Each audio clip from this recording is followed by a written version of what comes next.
Keeping your lips moisturized is important, especially in harsh climates and during the winter. The lipid layer in your skin cells, including your lips, help retain moisture, but it can thin out if not properly cared for, leading to dryness and chapped lips.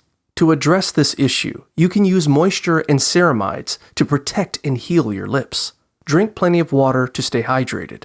Try using a humidifier to add moisture to the air. Use cucumber or aloe vera to hydrate and soothe your lips. Or use lip balms or treatments with ceramides to build the natural waxy protection of your lips. You can also avoid moistening your lips with saliva.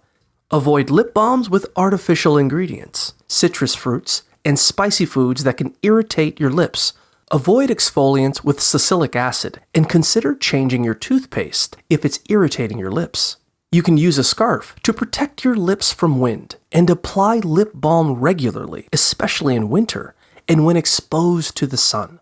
Additionally, applying lip balm after washing your face and using a sunscreen on your lips can help prevent chapped lips.